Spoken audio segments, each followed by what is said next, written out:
എൻ്റെ പേര് മേഘ ചെറിയാൻ. ഞാൻ പത്തനംതിട്ട ജില്ലയിൽ നിന്നാണ് വരുന്നത്. ഞാൻ ആദ്യമായിട്ട് ഇവിടെ വന്ന് ഉടമ്പടി എടുത്തത് 2024 ജനുവരി 8-ാം തീയതിയാണ്. ഞാനൊരു നേഴ്സാണ്. എല്ലാ നേഴ്സുമാരുടെ ആഗ്രഹം പോലെ തന്നെ എനിക്കും ഒരു യൂറോപ്യൻ കൺട്രിയിൽ പോകണം, OET എക്സാം പാസ്സാവണം എന്നുള്ളതായിരുന്നു. അതിനായിട്ട് ഞാനിവിടെ വന്ന് ആദ്യമായിട്ട് ഉടമ്പടി എടുത്ത സമയത്ത് തന്നെ എനിക്കറിയാം എനിക്ക് OET ഒരു ഫസ്റ്റ് ചാൻസിൽ പാസ്സാവാൻ മാത്രമുള്ളൊരു അത്രയും വലിയ കഴിവോ മിടുക്കോ അങ്ങനെയൊന്നും എനിക്കില്ല. അപ്പം പക്ഷേ ഉടമ്പടി എടുത്ത സമയത്ത് ഞാൻ എഴുതിയത്, മാതാവ് എനിക്ക് ഒറ്റ ചാൻസ് എനിക്ക് OET പാസ്സാവണം. എനിക്കറിയാം അത് എൻ്റെ കഴിവിൽ കിട്ടത്തില്ല, പക്ഷേ എനിക്ക് ഉടമ്പടിയിൽ അത്ര വിശ്വാസമായിരുന്നു. മാതാവ് ഞാൻ ഇവിടെ വന്ന് ഉടമ്പടി എടുത്തെങ്കിൽ അമ്മ എനിക്കത് സാധിച്ചു തരും. അങ്ങനെ ഞാൻ OET എക്സാമിന് പോയി. എക്സാമിന് പോകുന്നതിന് മുമ്പായിട്ട് ഞാൻ ഉടമ്പടി തൈലം, ലിസണിങ് മൊഡ്യൂളുണ്ട്, തൈലം ഞാൻ ചെവിയിലെല്ലാം തേച്ചിട്ടാണ് പോയത്. കാരണം അവിടെ ചെന്ന് എക്സാം ഹോളിൽ ചെന്ന് എടുക്കാനൊന്നും പറ്റില്ല. അതിന് ഞാൻ എക്സാമിന് പോയപ്പം കാശ് രൂപവും ഉടമ്പടി ഉപ്പും എല്ലാം ആയിട്ടാണ് പോയത്.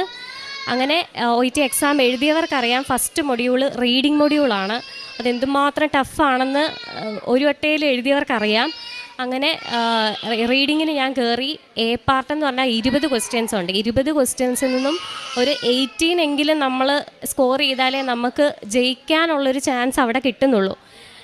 ഞാനപ്പം റീഡിങ്ങിന് കയറി.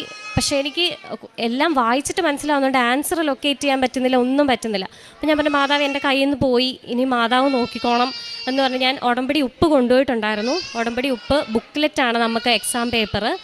ബുക്ക്ലെറ്റിൽ ഒരു 2 തരി ബുക്ക്ലെറ്റ് വെച്ച് ഞാൻ മടക്കി കൊടുക്കുക. കാരണം എനിക്കിനി ആ പേപ്പർ ഇതിൽ കൂടുതലൊന്നും ചെയ്യാനില്ല. അപ്പം ഞാൻ അത് കഴിഞ്ഞ് മാതാവിനോട് പറഞ്ഞു, മാതാവേ, അമ്മ ചെന്ന് എൻ്റെ പേപ്പർ നോക്കി വാലുവേറ്റ് ചെയ്ത് തരണം. എനിക്കറിയാം ഇവിടെ ഞാൻ എക്സാം എഴുതിയിട്ടില്ലെന്ന് എനിക്ക് 100% അറിയാം. അങ്ങനെ റീഡിംഗ് മൊഡ്യൂൾ കഴിഞ്ഞു. ലിസണിങ് വന്നപ്പോൾ റീഡിങ്ങിൻ്റെ ഹാങ് ഓവറിൽ എനിക്ക് ഒന്നും കേൾക്കാൻ പറ്റിയിട്ടില്ല. എനിക്ക് കേട്ട പോലൊക്കെ ഞാൻ ബബിൾ ചെയ്ത് വിടുമായിരുന്നു. അങ്ങനെ എക്സാം എല്ലാം കഴിഞ്ഞു. എക്സാം കഴിഞ്ഞ് 1 മന്ത് കഴിഞ്ഞിട്ടാണ് റിസൾട്ട് വരുന്നത്. റിസൾട്ട് വന്നപ്പോൾ എനിക്ക് റിസൾട്ട് പോലും നോക്കാനുള്ളൊരു ധൈര്യമില്ല. അപ്പം ഞാൻ പറഞ്ഞു, ഒരു ഫ്രണ്ടിനോട് പറഞ്ഞു, എൻ്റെ റിസൾട്ട് ഒന്ന് നോക്കി തരണം. അപ്പോൾ അവൾ എൻ്റെ റിസൾട്ട് നോക്കിയിട്ട് പറഞ്ഞിട്ട്, നിനക്ക് UK സ്കോർ എല്ലാം B ഉണ്ട്.